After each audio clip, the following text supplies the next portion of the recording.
Hi అండి. Welcome to SPRT family kitchen. ఈరోజు మనం చేసుకుని పోయేది ఏంటో మీకు అర్థమయ్యే ఉంటుంది. చూడండి, ఎంతో స్వీట్గా, ఎంతో రుచికరంగా ఉంటాయి.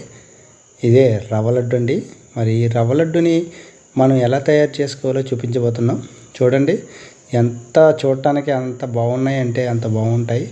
అక్కడక్కడ జీడిపప్పు, అక్కడక్కడ బాదం పప్పు కలిసి మనకు తింటూ ఉంటే ఆ స్వీట్నెస్సే వేరు. మీరు ఒక్కసారి ట్రై చేయండి, తప్పకుండా ట్రై చేయండి.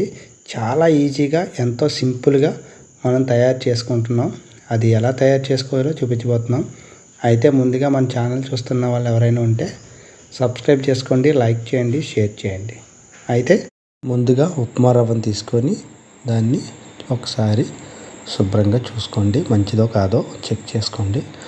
అయితే ఈ ఉప్మా రవ్వలకి మనం తరిగి పెట్టుకున్న కొబ్బరికాయ కూర ఉంటుంది కదండి, ఆ కొబ్బరికాయని మిక్సీ ఆడుకున్నా పర్లేదు, లేదా కోరుకున్నా పర్లేదు. ఆ కొబ్బరికాయ కూరని మొత్తం అంతా కూడా ఈ ఉప్మా రవ్వలో వేసేసి కలపండి.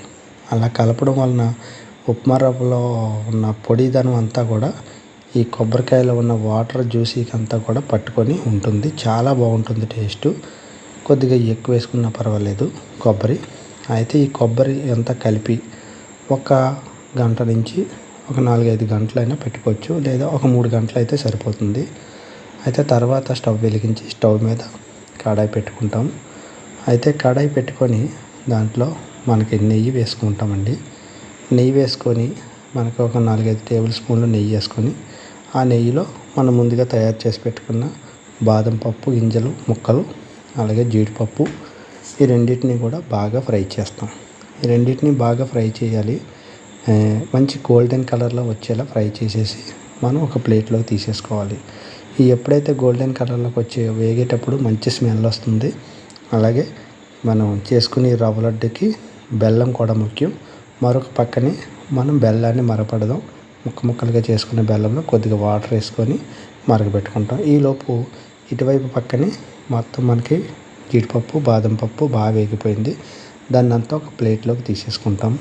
అయితే బెల్లం కూడా అటుపక్కనే మనం చెక్ చేసుకోవచ్చు. అది కూడా మనకి కలుపుకుంటూ ఉంటే అది మరుగుతూ ఉంటుంది. కొద్దిగా వాటర్ వేసి సిమ్లో పెట్టుకుంటే ముక్కలన్నీ కూడా బాగా మరుగుతాయి. అయితే మనం ఎప్పుడైతే జీడిపప్పు తీసుకున్నామో అదే ప్యాన్లో సిమ్లో ఉంచుకొని మనం ముందుగా కలిపి పెట్టుకున్న ఈ యొక్క ఉప్మా రవ్వ కొబ్బరి కూర రెండింటిని అదే నెయ్యిలో వేసి జాగ్రత్తగా సిమ్లో పెట్టి కలపాలి. ఇక్కడ ప్రాసెస్ ఏంటంటే, ఇది కలిపేటప్పుడు ఎంత బాగా వేగితే ఈ ఉప్మా రవ్వ లడ్డు అంత టేస్ట్ వస్తుంది. అలాగే మనకి ఈ ఉప్మా రవ్వ వేగేటప్పుడు కూడా మంచి స్మెల్ వస్తుంది. మరొక పక్కనే ఇది మనం చేసుకుంటూనే పక్కన బెల్లాన్ని కూడా చూసుకోవచ్చు. ఈ పక్కనే మనం ఉప్మా రవ్వని చేసుకోవచ్చు. రెండింటిని ఈక్వల్గా మరగబెట్టుకుంటూ ఇది తీగపాకం రాకుండా కొంచెం జ్యూస్ లాగా అయితే కట్టేసుకొని అయితే దాంట్లో మనం కొద్దిగా షుగర్ని కూడా యాడ్ చేసాం. కంటెస్టెన్సీ బాగుంటుందని, షుగర్ కంటెస్టెన్సీ బాగుంటుంది, టేస్ట్ కూడా బాగుంటుంది. అయితే ఈ ఉప్మా రవ్వ బాగా వేగిన తర్వాత స్టవ్ కట్టేసుకొని అదే రవ్వలో మనం ముందుగా వేపుకున్న జీడిపప్పు, తర్వాత బాదం పప్పుని వేయాలి. ఎక్కువగా కొద్దిగా 2-3 స్పూన్లు యాలకుల పౌడర్ని కూడా వేసి బాగా కలుపుకోవాలి. కలుపుకునేటప్పుడు మనకి బెల్లం ఉంది కదండి, ముందుగా మరపెట్టి చల్లార్చుకున్న బెల్లాన్ని వడకట్టుకోవాలి. ఇప్పుడు మనం బెల్లంతో చేస్తున్నాం కాబట్టి ఒక డిఫరెంట్ టేస్ట్ ఉంటుంది. అలాగే దీన్ని చక్కెరతో కూడా చేస్తారు. ఈ రవ్వ లడ్డుని మనం బెల్లంతో చేస్తున్నాము. బెల్లం అయితే మనకు కొంచెం బాగుంటుందని బెల్లంతో చేస్తున్నాం. చాలామంది చక్కెరతో కూడా చేస్తారు.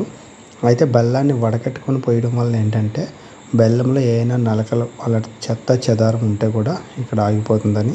ఇంకోటి ఏంటంటే ముక్కలు ఏమైనా ఉన్నా కూడా అవి దిక్కకుండా బాగుంటాయి. ఈ బెల్లాన్ని వేసి ఒక్కసారి గరిటెతో నెమ్మదిగా కదపండి. ఈ ఉప్మా రవ్వ అంతా కూడా స్ప్రెడ్ అయ్యేలా కలపండి.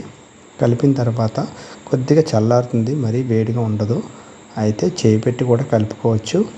అయితే గరిటె ఆల్రెడీ పెట్టాం కాబట్టి దాంతో కలుపుతున్నాము.